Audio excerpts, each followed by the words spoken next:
Hello students, today we will start the root locus. So basic introduction of root locus, let's see. See the definition of root locus. Root locus is defined as a plot of loci of the poles of closed loop transfer function or roots of characteristic equation when one or more parameters of open loop transfer function is varying from 0 to infinity. In short, this root locus is nothing but the graphical representation of the poles or the characteristic equation, okay, that we need to plot in S domain. Okay, so see, in unit 3 we have studied that when the roots are closer to j omega axis, so there is always possibility that the system will be unstable if there will be the changes in the system, or there may be any kind of disturbance in the system, then there is always a possibility that system will be unstable.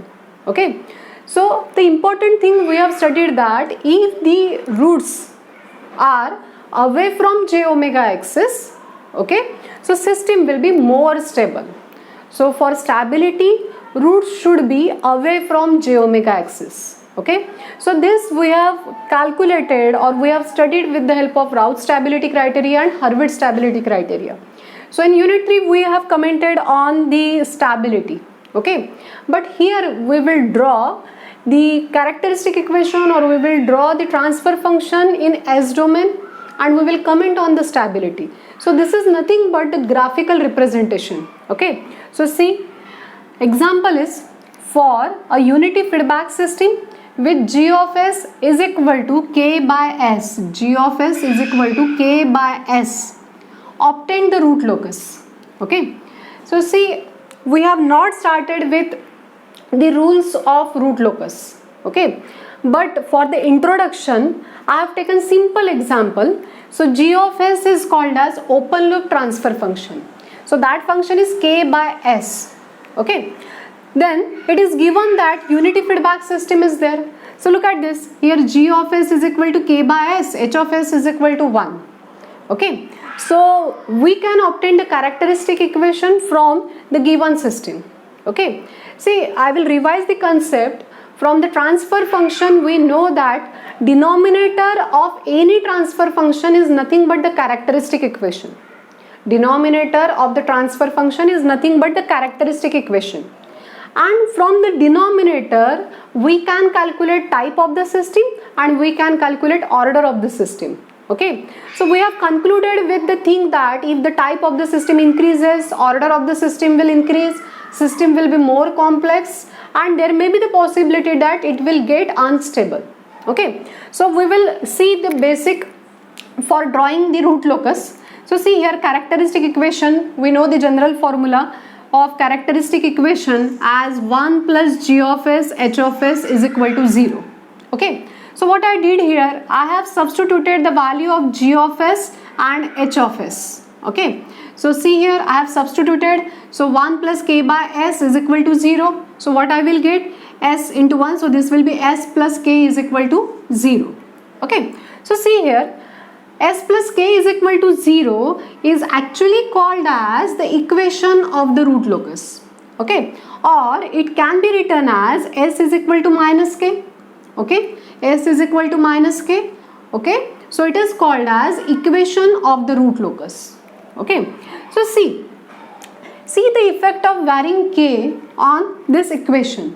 As we know that k is constant, so I am assuming, see, if k is equal to 0, k is equal to 0, s will be 0.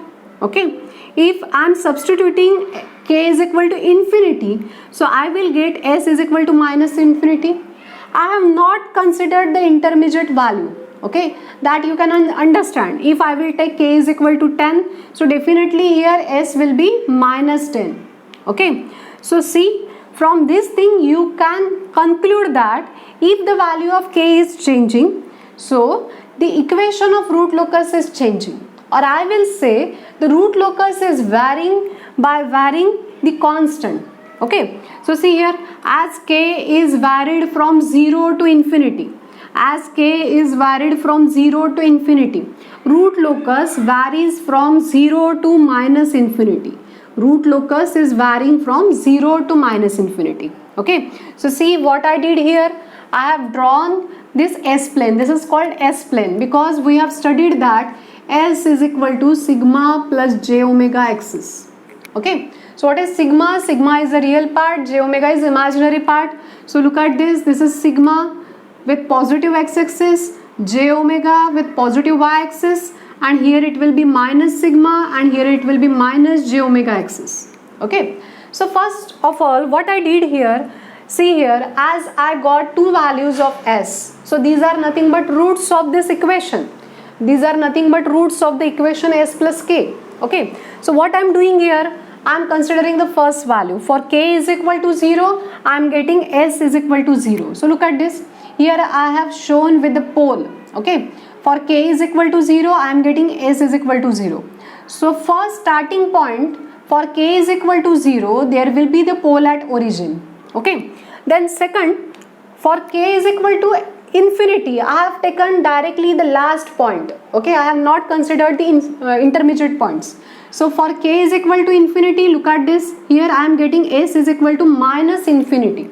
So I know that I cannot plot s is equal to minus infinity, but for understanding the concept here I have shown that for k is equal to infinity, let's assume that this is the minus infinity axis. So there must be one pole at infinity, that is at minus infinity. Okay, so see, this will be my starting point, this will be my end point, and suppose I will draw the root locus. So the nature of root locus, it will be like this. Look at this, it will be like this. Okay, so this will be the line for root locus. Okay, see why I have shown here extended line, because here we know that the end point is at minus infinity. Okay, so this is root locus for the given transfer function g of s h of s as k by s. Okay, so this is the nature of root locus, and you can see that here the root locus is moving towards left. This root locus is moving towards left hand side of j omega axis, that is, it is moving away from j omega axis. See the arrow, it is moving away from j omega axis. So what you will say, when the root locus or the roots are moving away from j omega axis, system will be more stable. Okay, so how we have concluded, this is nothing but a graphical representation, that is called as the root locus, that is loci of roots is called as root locus. Okay, so we will come to some conclusion now. Closed loop transfer function poles are same as open loop transfer function poles for k is equal to 0. Thus, root locus starts from poles. Root locus starts from poles. Okay. And second, closed loop transfer function poles are same as open loop transfer function zeros at k is equal to infinity. Thus, root locus ends on open loop transfer function zeros. Okay. So see what you have to understood here. Here, the starting point and the end point for root locus is given. It is given that root locus will always start from pole and it will end or it will terminate at 0 if it is present, and if the 0 is not present, then it will terminate at infinity. Okay, so this is the important line that you have to understood from these two lines. Okay, I will give you one more example. See here, I will consider g of s h of s as, see, I am considering g of s h of s is equal to k s upon s plus 3. Okay, see, I have considered the second transfer function, the g of s h of s as k s upon s plus 3. Okay, so see, now I will draw the root locus for the given transfer function. Okay, so see here, I will draw.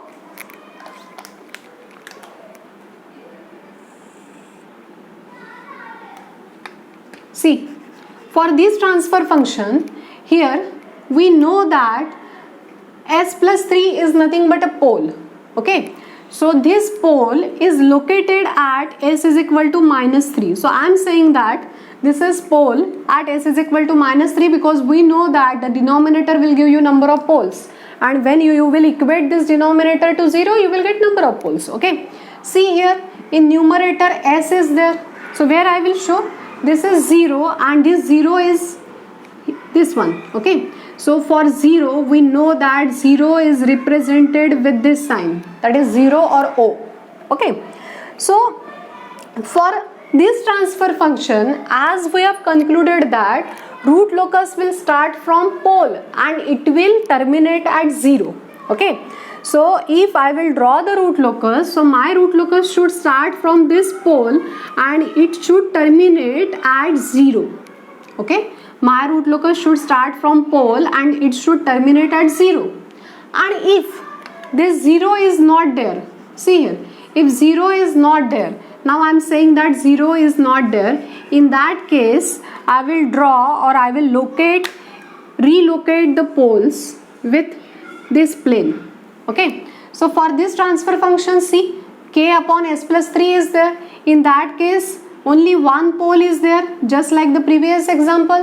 Okay, so what I will conclude, for root locus will start from this pole, but as 0 is absent, so it will terminate at infinity. It may possible that this root locus will start from this pole and it will terminate at infinity.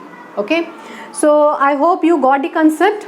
So again I will revise that root locus will start from pole and it will terminate at infinity. Okay, so in next class we will see the angle and magnitude criteria. Thank you, students.